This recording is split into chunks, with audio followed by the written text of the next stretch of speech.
Oh, welcome to Mary's Little House of Centerville, Illinois, right across the great Mississippi River from the beautiful city of St. Louis, Missouri. I am so grateful to welcome you. And Peanut's curled up on my lap here. He's already asleep, but he's usually our welcomer at the door. He's overly enthusiastically welcomer. I have to pick him up because he seems like he's very aggressive with joy and happiness to um, to welcome our visitors at the door. Anyway, this here is Annabelle. Annabelle, baby Annabelle. She is the latest patient. She's just been discharged from Abby's Doll Hospital. She had some face problems, and now she's got a new bonnet, and just looks really great. And she's destined for a home with a little girl in it. Here's Annabelle from Abby's Doll Hospital. We got her. She was destined for the dumpster. We got her, and now she'll be making some little girl happy. This is a. I was going through the glassware where we put in our gift bags, and this is a beautiful. The glass. It does. The light sort of fades away. The red. The red is astounding, and it's filigreed with gold, and even the gold around the edge is still good. And I know that this has gone through a lot.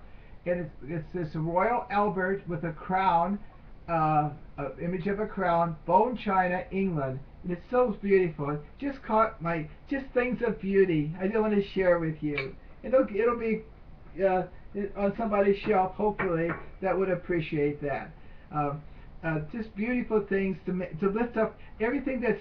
See, God is the source of all truth, all goodness, all beauty, all order, all preciousness, and this when we see these things, it just delights us and lifts us up, and the shabby and the shoddy and the vulgar and the banal, that doesn't. It just bores us. It puts us down. So God gives us artists and china makers and doll makers and doll restorers to lift us up. Everything is every excellence is from God and beauty. And when we enjoy them, we transcend ourselves. We see something new. We get out of ourselves. We become ecstatic. That's what ecstasis. We stand outside ourselves. We're not all bubbled up and balled up in ourselves, but beauty and love and goodness and truth make us all open and happy, and we experience come closer to God, who's the source of all beauty and goodness and truth and love and everything that raises us up, that surrounds us, and tells us of God's love for us. Okay, now I'm a day late because my modem went out. I got a brand new modem just about a couple of hours ago, maybe about 4 hours ago. Anyway, it's working now. Anyway, this is we're going to celebrate. Yesterday we did October 1st, the feast of Saint Therese of the Child Jesus of the Holy Face. And this is like an icon, like they do in Greece and the Eastern religions, the Eastern Christian religions, both Catholic and Orthodox. They have icons that sort of very stylized way of painting the Jesus and the saints. And here's Therese. They got her name across there. Therese of the Child Jesus and of the Holy Face. That's her name, and it's done in this beautiful little frame. Was given to us to the ministry by one of our ministers who lives in Jeffersonville, Indiana, right across the river from Louisville, Kentucky, on the great Ohio River. I live on the great Mississippi River. I'm on the bottom of the bluffs of the Mississippi, and just the beginning of the Mississippi bottomlands. So rivers connected. They were the highways for our pioneers and the fur traders and the Indians to get from place to place before freeways and things like that. Oh, I'm so grateful. So I want to just do one thing, believe it or not, after I do all this. I want to just relate a story. One of my sister in Christ sent it on a voicemail, and I listened to that voicemail. I've been must have been a dozen times, but I can't get it in print because my printer's down. She sent me also an email so I could print it down. But I did make notes, and I'm just going to relate this about Therese, the child Jesus. It gives an insight into her generosity and her love for God. She says, before I entered Carmel, I used to wake up wondering what the day would be, full of happiness or trouble.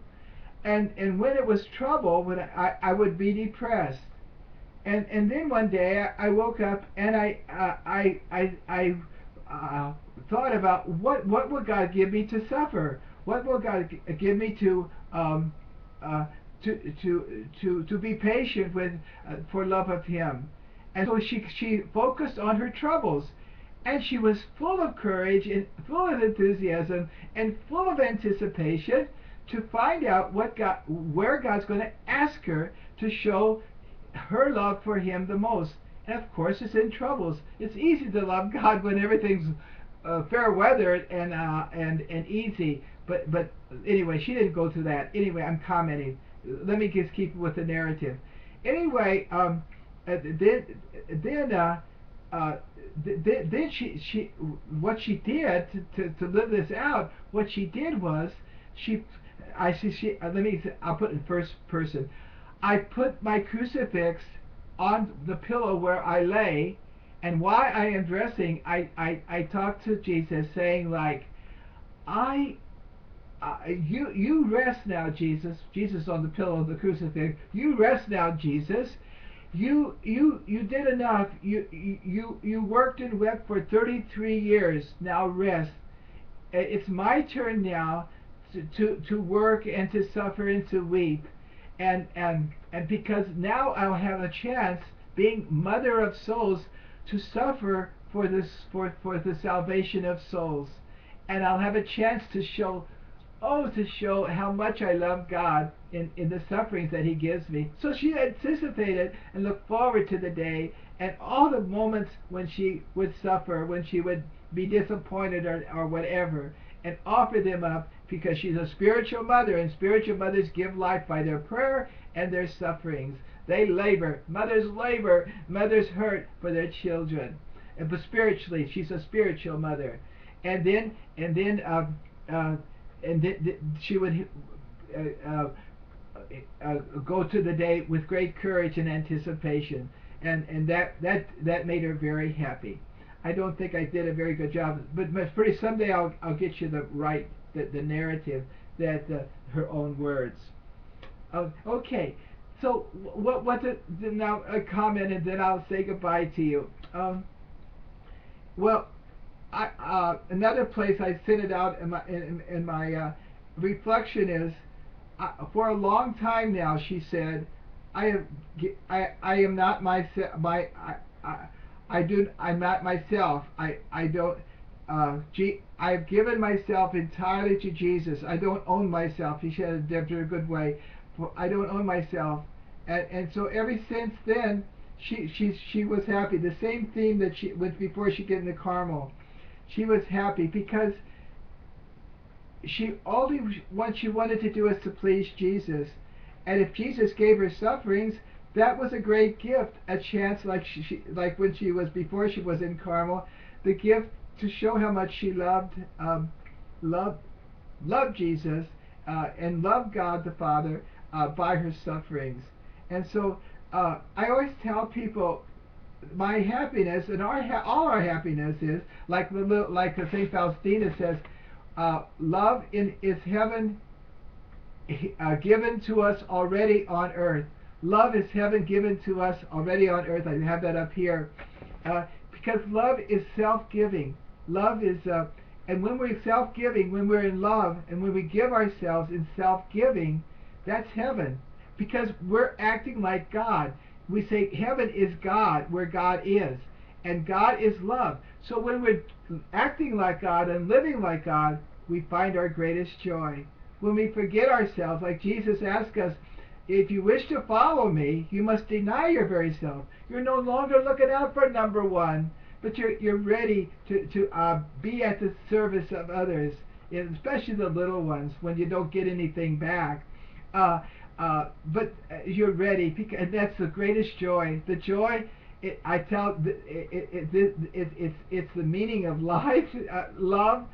Jesus taught that on the cross. It's a complete gift of ourselves. It's a fountain of youth. It keeps us from getting old.